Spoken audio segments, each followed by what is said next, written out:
ሰላም እንዴት ናችሁ? ውድና የተከበራችሁ የቻናሌ ቤተሰቦች እንደምን አላችሁ? ባላችሁበት ሰላማችሁ ብዝት ይበል። እንግዲህ ዛሬ በጽናት ድራማ በክፍል 152 መተናል ማለት ነው። ጽናት ድራማ እንግዲህ እንዳመረበት ቀጥሏል ትወናው ማለት ነው። ግን በዛሬው ዕለት እንግዲህ ኒና ያላሰበችው ነገር ገጥሟታል። እንግዲህ የነ ኪራም ቤት የተመኘ ወይንም እንግዲህ መዝረፍ የፈለገ ሰው እንግዲህ ቤታቸው ተከስቷል ማለት ነው።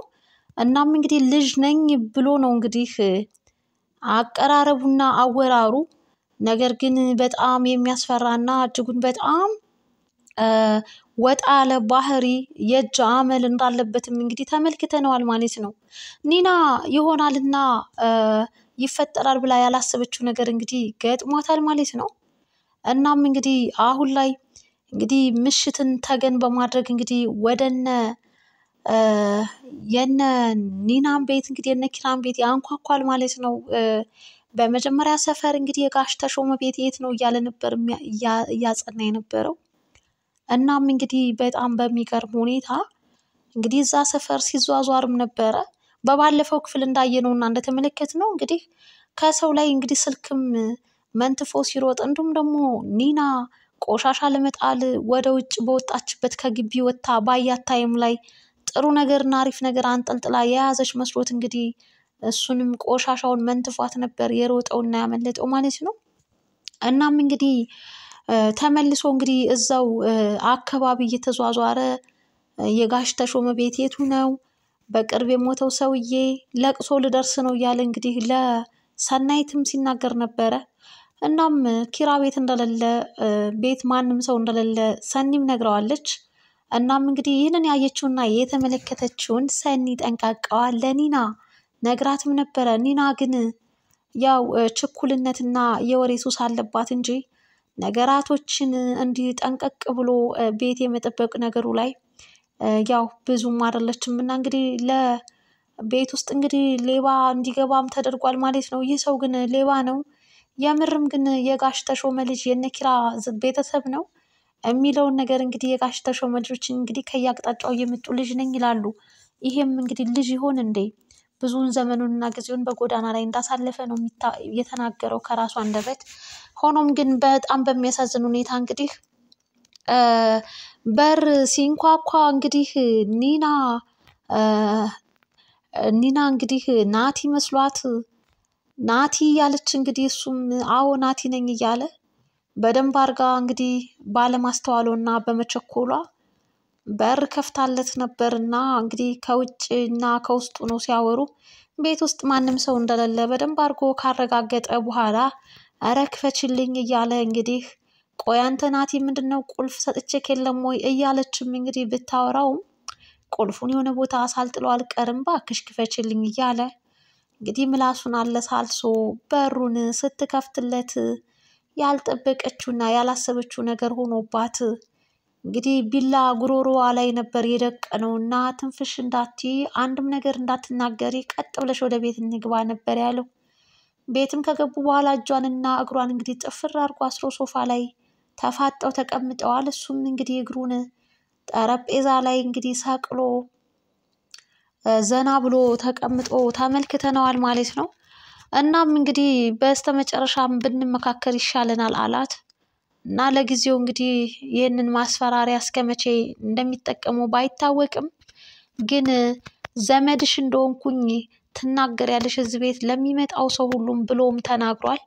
የቤቱ ካርታና ፕላን የት ነው ያለው በማለትም ጠይቆ ሲያፋጥጣትም እንግዲህ ኒና ምንም የምታውቀው ታሪክ የላትም እና እኔ ምንም ማውቀው ታሪክ የለኝም ብትለውም እናም በቃ እኔና አንቺ መስማማት አለብን። አሁን ትንሽ ቆይቶ በርም ሊንኳኳ ሰውም ሊመጣ ይችላል። ስለዚህ እኔ ማለት የአንቺ ዘመድ እንደሆንኩኝ ነው የምትናገሪው ብሏታል።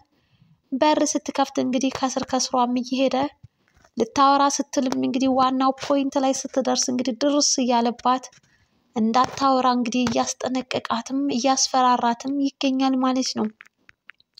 እናም እንግዲህ ኪያ እንግዲህ ከድሬ ተመልሳ እንግዲህ ወደ ቤቷ ተመልሳለች ማለት ነው። እናም ወደ አዲስ አበባ መመለሷ ደስ ባይላትም ግን ድሬ ላይ ሰው እንዲያወራባትም ሄደሽ መጣች እንድትባል አትፈልግምና እንግዲህ አከራዩዋ ደግሞ ሴትዮ በጣም እንዳማረረቻትና እንደመረራት ብቻ ኤደንም ጥላ ስለሄደች በድብርት ውስጥ ትገኛለች ማለት ነው። እናም እንግዲህ ወደ እነ ኪራ ጋር አምርታ መታ ነበር። በሩ ሲንኳኳ እንግዲህ ለረጅም ጊዜ እንግዲህ አልከፈት ብሎ በስተመጨረሻም ፈቅዶላት ሂዳ ከፍታለች። እንግዲህ ኒና ወይም መናገር ነበረባት እዛው ከበር ላይ አንድ ላይ እንግዲህ ወይንም የጩኸት የድረሱልኝ ጥሪ ማሰማት ነበረባት። ነገር ግን እሱ ባላት መሰረት ዝም ብላ እንግዲህ እያስገባቻቸው ነው። እናም እንግዲህ ስልክ በተደጋጋሚ ቢደወልም ኒና ስልክ አታነሳም አትመልስምና ጽናትም እንግዲህ በጣም አስባለች ማለት ነው ስለ ኒና ማለት ነው። እናም እንግዲህ ጽናትና ኪራ እጅጉን በጣም ደስ ተሰኝተው እንግዲህ በዛ በገጠራማው አካባቢ ጥሩ ላይፍ እየኖሩም ይገኛሉ። በጣም እንግዲህ ተዋደው ተግባብተው እንግዲህ አዲስ ፍቅርም እየሸተታቸው እንግዲህ ተመልክተናል ማለት ነው። ኪራ ደስ ብሎታል፣ በጣም ተደስቷል። እናም እንግዲህ በጣም በሚያሳዝን ሁኔታ ግን ኒና ስልክ ባለመመለሷ ጽናትን አሳስቧታልና ጽናት ወደ ሰናይት ትደውላለች ማለት ነው። ሰኒ ጋር ስትደውል በቃ እሺ ሂጄ አያታለሁ የሚል መልስ ነበረ የሰጠቻት። ብትደውልም ስልክ አትመልስም። እናም እንግዲህ ሰኒ አስጠንቅቃትም ነበረ እዚህ አካባቢ ዝም ብሎ የተቀመጠና ቤቱን የሚዞር ሰው አለና ጥንቃቄ አድርጊ፣ ለማንም ሰው እንዳትከፍቺ ብላት ነበረ። ለቅሶ ልደርስ ነው ብሎኝ ማንም ቤት እንደሌለ ነግሬው እናም እንግዲህ ብዙም አላማረኝም ነገር ስራው ብላታለች።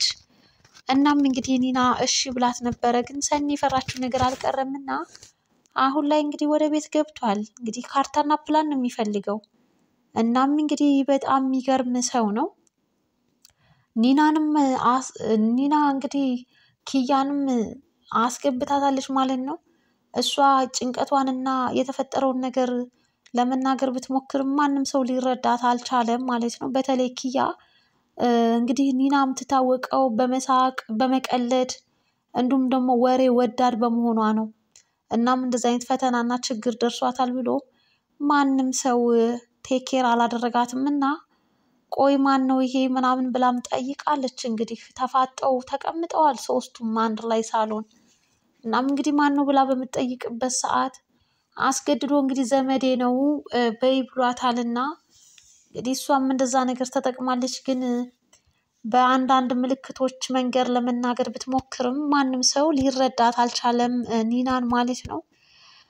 እናም እንግዲህ ስልክ ሲደወልላት አልመልስ ያለችው እንግዲህ ኒና ያው ትልቅ ወጥመድ ውስጥ ገብታለች ማለት ነው።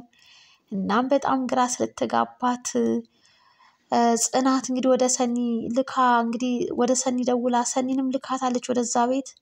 እንደተለመደው በሩ በኃይል ሲንኳኳ እንግዲህ በሩን ከፍታለች። እንግዲህ እዛ ውጩና መናገር ነበረባት። ነገር ግን ልትናገር ስትጀምር ከኋላዋ መጥቶ እንግዲህ በጣም በሚያሳዝን ሁኔታ ግራ እያጋባቸው ይገኛል ማለት ነው። እነሱም እንግዲህ ወደ ቤት ሰኒንም እንደ ኪያ ወደ ውስጥ አስገብታታለች። እንግዲህ ያም ሰውየው እንግዲህ በር ላይ ቆሟል። ልውጣ ልግባ እያለ ይመስለኛል ዝም ብዬ ሳስበው። እናም እንግዲህ ሰኒ ማፋጠጧ አይቀርም ሰውየውን። ምንስ ሲፈጠር ይሆን ምንስ ሲከሰት ይሆን ብቻ ግን ብዙም አልተረዳሁትም ማለት ነው። ሌባ ነው፣ አዎ ሌባ ነው። እንግዲህ ሲዘርፍም አይተነዋል። ለነኪራ ግን ምንድን ነው ጋሽ ተሾመ መሞቱን እንግዲህ አውቆ ነው የመጣው። ለእኔም የድርሻ ያስፈልገኛል እያለ ነው። እና እንግዲህ የነኪራ ቤት ሰው ነው፣ የጋሽ ተሾመ ልጅ ነው።